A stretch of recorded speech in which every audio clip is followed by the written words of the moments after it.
There was a lot of excitement yesterday when Corey broke the Klay Thompson to the Mavericks news. We're excited about it. A whole lot of folks are excited about the Klay Thompson move. However, when we talked about it on social media or put posts up on social media, or we got feedback on our Facebook page, the KNC Masterpiece with an ampersand, there were a decent amount of people that think this is a bad move. Fantex has been that way too. Because they think, and it seems like, and correct me if I'm wrong then, Corey, it seems like the overwhelming majority of people who feel that way just think that Klay Thompson has nothing left. Okay. So I just wanted to start the conversation and talk about it from there and maybe get some more feedback from folks who think this is a bad move for the Mavericks. I would like to put a prediction out there, by the way. This is the year that Klay Thompson finally puts it all together. I feel like he was pretty good for a while, though, right? Like a really long time. I'm interested. I don't even know what to say until I hear the why this is a bad move situation. So some of the feedback I've seen, and some of the line of thinking. He's not the defensive player that you think you're getting, and I think that I know exactly. True. What we all know that. I know what I'm getting.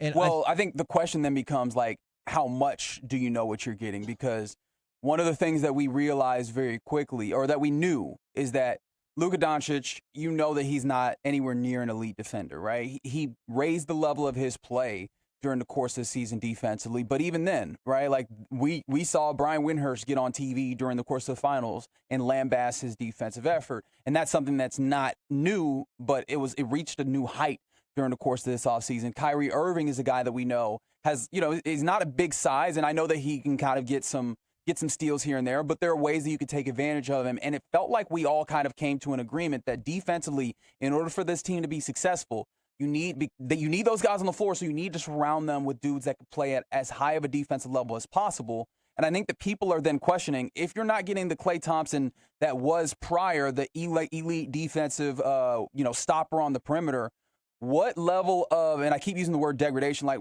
what level of kind of step back are you seeing? Because is it a step back to the point where you're at a similar level as Kyrie and Luka where, hey, they're giving great effort, but they can be attacked?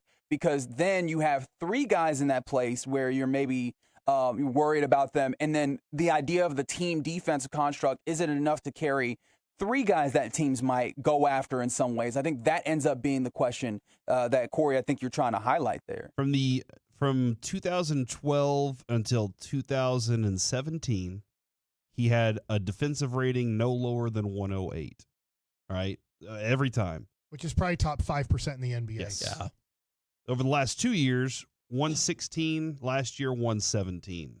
So that for him, is that average? I don't know. Well, it's also worth noting the defensive rating. We don't really have great individual defensive metrics. In fact, we don't really have great defensive metrics in general, but individual really especially. And so defensive rating, the individual rating is still going to matter somewhat about the team construct. Mm-hmm. But I think that is still some of what we're talking about. That's still a significant drop off from it for that number for him. And that's I think it's a little less than average. By the way, Mike, it's a little bit less. So what did they want the Mavs to do? They wanted them to just bring back the same team and not do anything? I don't have an answer to that because they wanted a $50 million two-way player that's like the best in the they wanted LeBron James. Yes. Well, I don't know how we were supposed to do that. Right. Not going to happen. Here's one person from the 972. Seeing the way the move shook out, I don't feel this way. I won't lie. Sucks to get rid of Josh Green. And then from the 682, Klay Thompson is old and busted. It's the old and busted part that comes up more, at least what I've seen, than anything else. And I've seen this time after time after time again over the last 2 days, Kevin, pointing to his 0 for 10 in the elimination game. And that specifically where he played 30 minutes and did a Tim Hardaway. You're just like, what?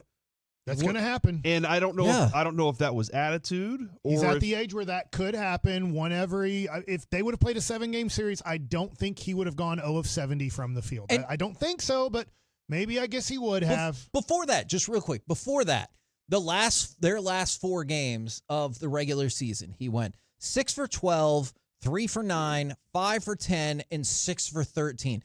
3 of those you would love to have. And so I hear you. And there was another game earlier in the year where I think he went like 1 for 7 and maybe 1 for 9. But there are plenty of others where it's 5 for 10, 6 for 14, 6 for 11. In the month of April, he averaged 23 points on 50% shooting and 44% three-point shooting. Does that sound like a guy who's wasted and done that he shot? I'll give you the exact numbers. 49.6% from the field, 43.7% on 10.1 attempts from 3 per game, 100% on free throws. He didn't miss one. Hell yeah. He had 3 rebounds, 3.3, 2.7 assists, 1.7 turnovers, 1 steal on 23.1 points a game in 7 games in the month of April.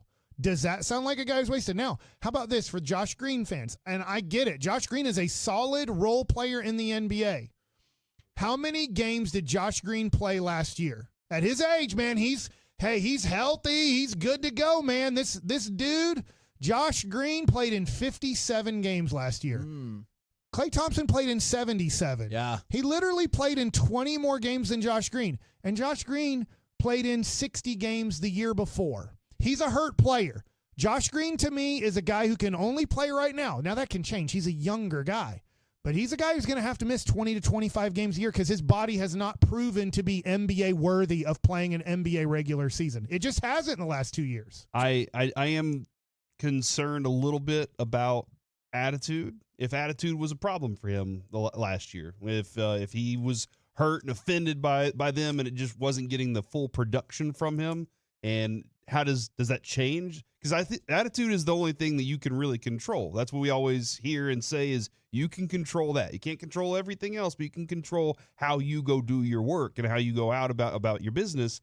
And so if he shows up here, I feel like the culture is very good right now for the Mavericks. Obviously coming off being there, having that, now adding pieces that are giving you energy. I feel like it's good. Individually, I just don't know exactly where he's going to be mentally. It was a trade, but he chose us. He did. That is not a person who's going to come in with what the crap is my contract here.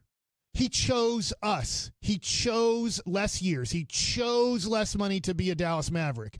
He has had a great attitude throughout his career. He could have had a really crappy attitude. Richard Jefferson pointed out yesterday on his show on ESPN that, man, he was concerned about his attitude on Christmas Day playing for the Golden State Warriors, that he was not happy with his role, not happy with his contract, and he let it be known on Christmas Day to his former teammate. There was also a reporter in San Francisco that, and I wish I could remember what his name was, but he pointed out, he said, look, man, it wasn't like Draymond, but behind the scenes, there were some very awkward moments. So, and that, again, that could be attitude from being unhappy about that situation. I did watch Locked On Mavs this morning, actually, but I think they did posted it last night. Good decision. They have a lady who is Locked On Warriors, okay? And she rolled her eyes at Draymond and Klay are the same issues in that organization. Oh. She was like, I cover this team. BS. Like, there is not anywhere close to the issues. Yes, Klay has his moments. It ain't close to Draymond Green. This is like saying, she didn't say this. This is like saying, man, we have the same issues with Michael Jordan and Dennis Rodman. Now, does Michael Jordan at times probably do some things that you're not crazy about on the 98 Bulls? But Sure. You're not having to deal with him getting high and drunk with Carmen Electra in Vegas for 10 straight days. Or doing wrestling stuff. And I'm not saying that's what Draymond did, but I think comparing those two is just silly. For the money that he's making, Yes. for what he did last year, like, wow. And the money that's paid in the NBA today at what he's making is about league average. He's a hair above league average what you're paying him. So if he plays at league average, you're actually getting your money's worth. Now, outside of attitude and monetary stuff, I saw this brought up and I was kind of intrigued and wanted to pick y'all's brain about this. The Mavericks, as we talked about in the past, they have a heliocentric system of offense, right? And so that means Klay Thompson has the potential to get plenty of open shots. But it also feels like a different role than he's totally used to. I know he's used to catch and shoot, but not necessarily just standing in a place and waiting for the shot the whole time. I'm curious y'all's thoughts about that. Well, I want to try to get to Tim McMahon as fast as we can here because he's like, look, if Tim Hardaway Jr. got shots in this system, then you better be damn straight. No, I know he'll get shots. I'm just curious how comfortable he will be with that rhythm to it. I won't go off of my opinion, and then Corey, I have this here. You can let's play Tim, and then I'll give you my opinion on what the lady said on Locked On Warriors. And the question was asked to him, how will Klay transition from that Warriors motion offense to this current Mavs offense? Well, number one, I'm not going to try to match X's and O's widths with Tim Legler. Right? I think he probably is going to be able to have a bit of advantage on me in that regard.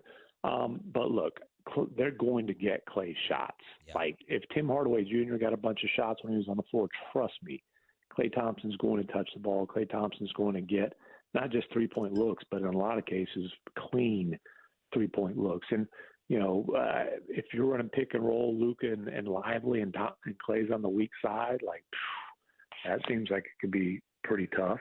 And you know, the one thing that the Mavericks did last year that honestly I didn't believe would happen. J-Kid told us it was going to happen in training camp. I'm like, yeah, right. And it did. And that was they played fast. They were the seventh fastest paced team in the league, which, you know, I was like, not playing fast for Luka, but Luka bought into it. And my point is, if they're playing fast, if they're pushing it, there's going to be threes that present themselves and opportunities that present themselves to Klay in those transitions, semi-transition. And look, if he hadn't touched in a while, will they sometimes run a play for him? Absolutely. You know, they didn't go out and recruit Klay just to have him, you know, stand out on the wing and pick his nose. Mm-hmm. But stylistically, it's going to be like, I'm sure that there will be an adjustment for him. But again, I think let's stop it right there. I like that. I like that answer, and I thought the second part answered it more than the first part because, like, I know he'll get open shots, and oddly enough, last year he was a better shooter the tighter the defensive coverage got, as opposed to wide open versus tight defense. And so I have no doubt he'll get the shots. But I like the second part of the answer when they talk about there will be plenty of opportunity to get it still in the flow that he's used to as well. I'm not sure how many different plays you have for Derrick Jones Jr., but I feel like you can come up with a number of different plays for him to come off screens. And here's one of the numbers I saw yesterday, Mike, was the Mavs last year were 26 shooting off screens, 26 or 27th shooting off of screens. They were miserable at it. And Klay last year was 41% shooting off of screens whenever he's coming off of a screen, which the Mavericks couldn't do. They didn't have that in their bag, and now they can develop something like that. So that's and the one thing that the Boston Celtics absolutely took away from the Mavericks was the corner three, because they said, and J.J. Redick pointed out multiple times, try and make one from above the break, and Klay Thompson can make shots from above. Like we know, we've seen it. So he has things. He has a toolkit that certain players on the team didn't have last year. That the Maverick or the opponent said, "We're going to force you to not be able to do your good stuff," and they said, "We don't have an answer for it." Then, all right. So nobody in the NBA's ran more miles in his time than Klay Thompson. He runs like a madman. Yeah. Do we want him doing that from 35 to 37 years old or 30? No, we don't. Yeah. The answer is absolutely not. And so But do you want him just standing still? I guess would be my alternate question. He's not just going to stand still. Okay. Like he's just not. Even the other guys, yes, they stand still at times, but he's not just going to stand there in the corner, just like because he also Tim knows, McMahon said. He's not just going to pick his nose. Yeah, he also knows spaces to get open. He sees it better than other people. He will know. Now it'll take some time, right? This is where it'll take a little bit of time. Yes. Where does Luka? Because Luka does passes where he just expects you to be in certain spots, and then gets pissed off at you if you're not in that spot. And at times it's probably the player's fault. At times it's probably Luka's fault, but he likes at times just yelling at the guy for not being where he threw the no-look pass that you weren't at. But I do think as you age, you are going to not want to just – if you go watch Klay Thompson in his prime or even after he came back from – you're like, damn, that MFer ain't going to stop, is he? Yeah. But now he doesn't have to run that much, which can keep him maybe a little bit more fresher. The other thing, too, is his role in Golden State was you have to be our second best scorer or we're not going to win. Well, at times he just wasn't good enough to do it, and that's why they found themselves in a play-in situation and out in the play-in. Because he wasn't good enough. So I will agree with anybody who wants to say he's not good enough to be the helper to Luka. You are correct. If you need him to be your second best player, you're in a deep crap situation. But he's not even going to be asked to be that here. And you have an alley-oop situation that Golden State had zero alley-oop situation. So you have that situation still here. You have the best offensive player in the world on your team. You have another dude who averaged 25 points on the team who's still a pretty damn good one-on-one player, especially in most situations. Yes, if we play Boston, we're pretty screwed in that situation. Luckily, we're not playing Boston for 82 straight games in the regular season. Damn right. So I don't get it. I don't get what they wanted the Mavs to do here. And can we play cut 6 real quick, too? This was Antonio Daniels with Sean and RJ this morning, and I thought this kind of got me hyped up. It's not like he's a rookie. Yeah. You know, Naji's been in this league for a while. So he's sat, he's watched, he's learned through vision, and when the opportunity has presented itself, he has made the most of it. This past year in New Orleans, he only started one game. 2 years prior to, he started a numerous amount of games, 20-plus games, and almost averaged 15 points per game in those starts. So, like, again, this a lot of times things are based on, like, do I know this guy? Like, is this guy a household name? And just because a guy is not a household name doesn't mean that he cannot impact your organization. Naji Marshall is a heck of a dude, one. He was the toughest guy on the New Orleans Pelicans team last year since he's been here. He has been the enforcer in New Orleans, which is wild to say because we're used to enforcers being Charles Oakley or Dale Davis or Antonio Davis. Naji Marshall, 6'5", 6'6", and is one of the toughest guys. I can guarantee you this. Nobody will be pushing Luka around. I can 100%. I like that part too. So in addition to adding this great spot up 3-point shooter, you also added somebody that'll put their chest up in your face and say, you're not going to do that to our star guy. And you're not going to let Lou Dort be tackling Luka out on the court out there. Kevin, here's my question. You sound like you're not happy about getting Klay Thompson. No, I mean, if we're all just sitting around here like idiots, all agreeing with each other, that's a stupid segment. So I'm trying to bring the alternate point of view. And if you want to what's your point of view? My point of view is I actually do largely agree with you, but I'm also trying to present what other people are saying. And one of the things, if we go back to Tim McMahon, he said at best Klay was an average defender, right, but more than likely a below average. You disagree with that? No, I'm not disagreeing with that. Okay. Or more likely a below average defender. So I'm just bringing up all of the counterpoints of people who don't like it. I told you yesterday, I like this move. Two-way players cost $40 million a year to $60 million a year in the future of the NBA. Now it's 40 to 50, but it will be 40 to 60. And I get Luka's not, but he's the best offensive player. But if you want two-way players in the NBA that are premium players, which I'd love for Klay to still be a premium player. It would just cost you about $40 million a year on a 4-year contract. Yeah. And he's an average on one side. He's an elite IQ defensive player. He does not have the same foot speed and everything that you need. Sure. Neither did Jason Kidd in 2011. He wasn't making all NBA defensive teams by the time he got to the Mavs the second time around. But I think we would still say solid defensive player, especially if we're comparing him to Jason Terry and Dirk Nowitzki. And you had those two guys on the court at the end. I know the game has changed and everything, but no, I just wanted to. I get you're just presenting questions, but you're coming across as like you weren't happy with this move now today, where I thought you were happy with it. So I was like, no, I'm happy with it. Mike, here's what happened. A long time ago, Mike Napoli came back to the Rangers, and Kevin was like, look, it's not the same Mike Napoli that you expected.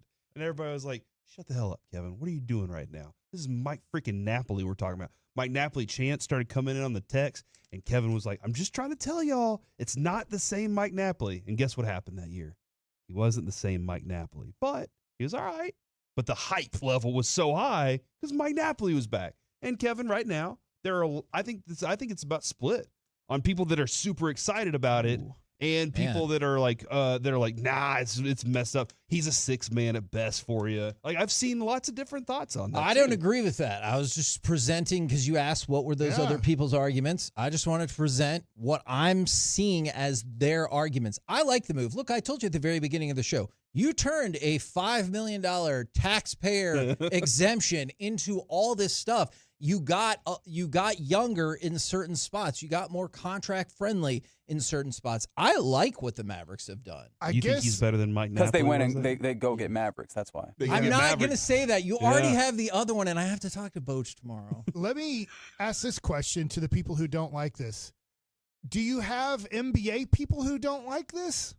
I understand you're a fan. We're all fans, so we're not experts. Nobody in here is an expert, and what I'd say is, like, I'm a baseball expert. Yeah. Is if I have people that are, like, really into the sport right now, as in they were a former player for a decade, or they are front office people or former front office people, and they're like, this was a stupid move. Like, I haven't seen those people yet. That concerns me. Does that make sense? Like, no. And I will tell you this. You look across the board. If people are grading, like former people who were in the league, or, you know, they have really close ties to the league, you see it almost across the board. B+, A- for this Mavericks move, and definitely not as favorable as a grade for Golden State. And so I think people are in favor. I just wanted to give you the devil's advocate point of view. I support this move, and I think a lot of basketball folks do too. It's for another time. Or is it? But I would say, look, maybe in a perfect world he would be your sixth man, but he's not going to do that. No. At least not in year one. So in a perfect world, maybe you're like, look, I think you are better than Naji Marshall overall. You averaged 18 points last year. He averaged 7. It's a decent difference. But he doesn't want to do that right now, because you could, like Jason Terry, sixth man of the year, championship team, he was in the closing 3 to 5 minutes of games. You know, you had to at times use timeouts to get defensive replacements in there and stuff like that. And maybe you have to do that with, maybe not it's Klay, maybe it's Kyrie Irving, who you're using timeouts for, to actually take out of the game and be like, we're going to use, I'm just throwing out Quentin Grimes. We're going to use Grimes, and then as soon as the defensive possession is over, we need a timeout to make sure we get Kyrie back into the game. That'll be interesting, but